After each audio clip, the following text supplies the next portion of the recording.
All right, I want to get into this MVP conversation, y'all, because I put a video up about Jokic and SGA, and I talked about defense and why y'all know my whole thing, man. Offensive value, defensive value, team success is my formula for what that's my standard for MVP. And if no one's ever seen it, I put it on screen.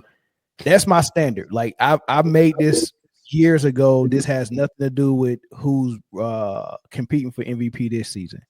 This is my standard for everyone.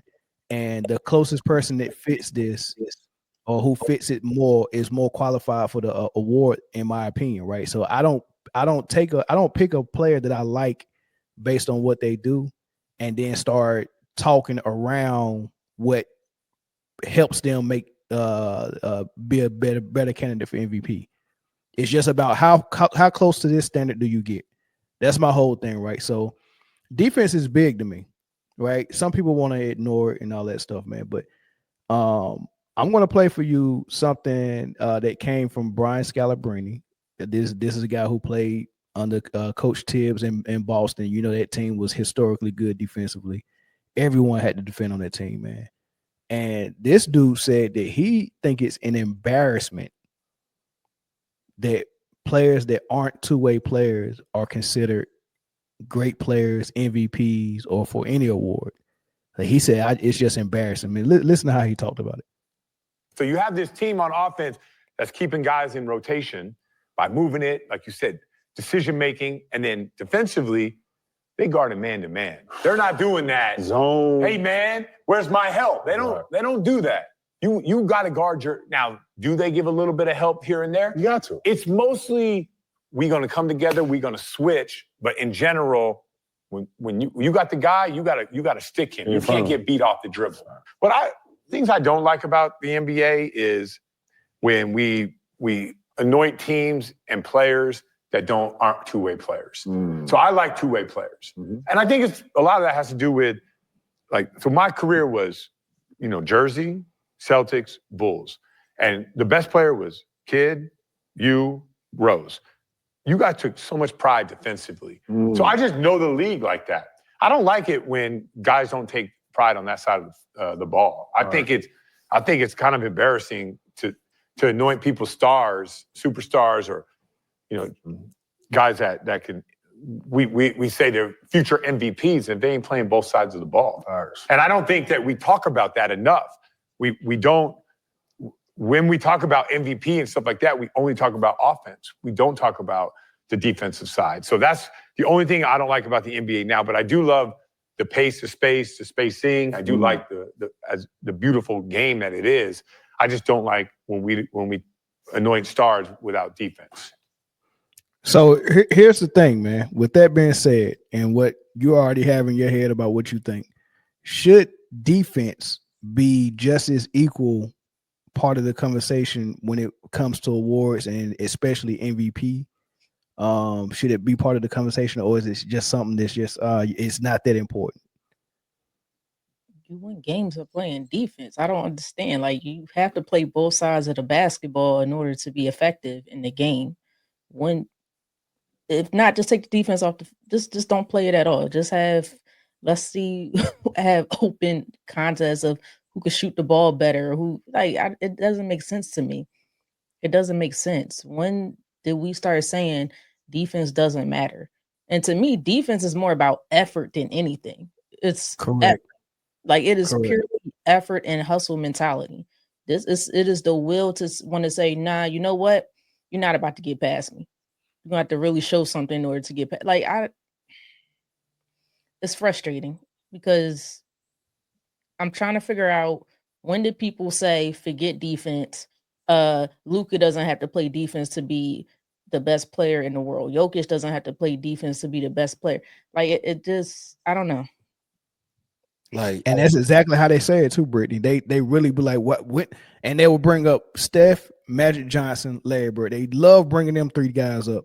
Oh, Steph wasn't that good at defense, and Magic wasn't that good at defense, and them dudes was not getting blown by and cooked for a lack of effort. You cannot put them in the same category with. There's no way you can put them in the same category with Luka and Jokic. They're not getting blown by. They're not getting picked on constantly. The game plan is not let's get Magic 1-on-1.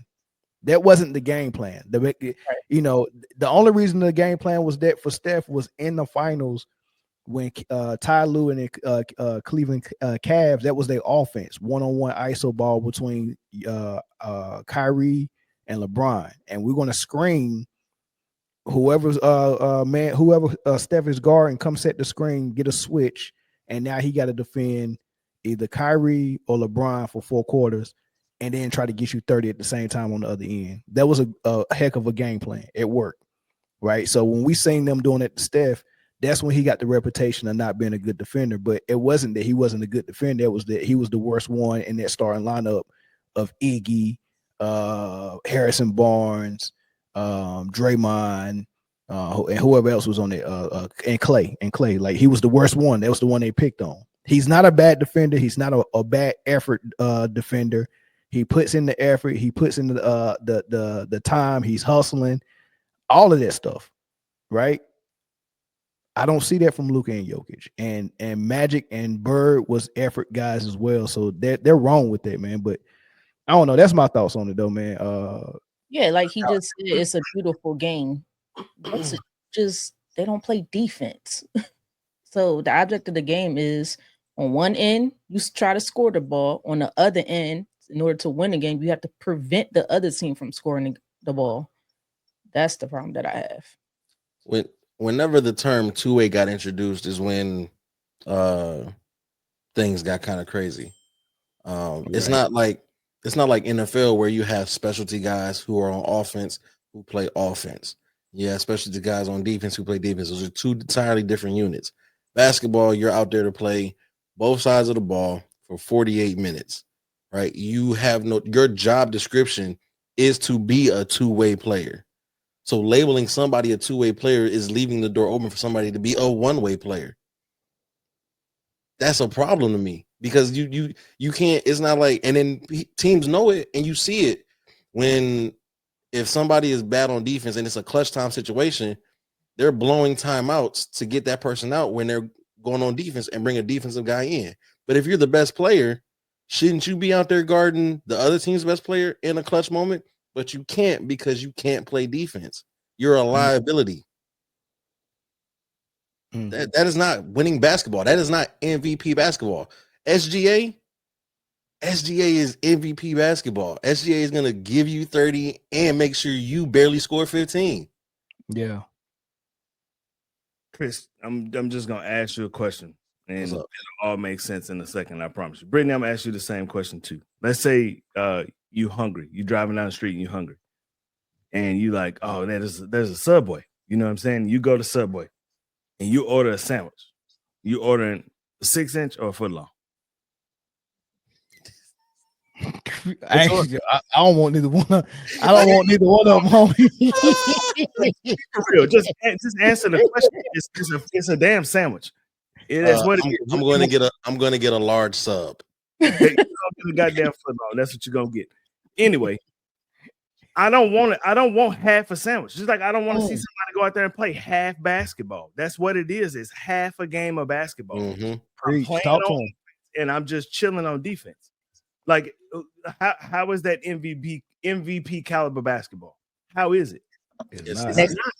Next time, Corey, let's use Panera Bread in this scenario. I don't eat Panera Bread. I don't eat. Well, I'm just saying. We could use a tank of gas. Do you want a half tank of gas or you want a full tank of gas? There you go, Chris. Like, what do you want? Like, what do you want? I'm gonna go get half a tank of gas. I'm gonna go get a full tank of gas. I'm gonna get the full tank. You know what I'm saying? So I don't understand, like, how is even and that would work better. I'm gonna get a full tank of gas so my car has its full capability. There you go.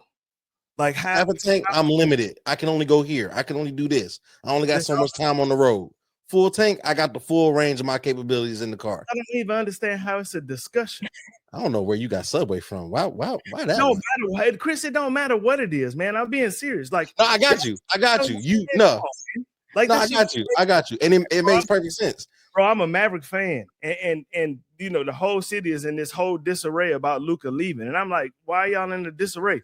Dude coming here at 270 pounds every damn year. You know what I'm saying?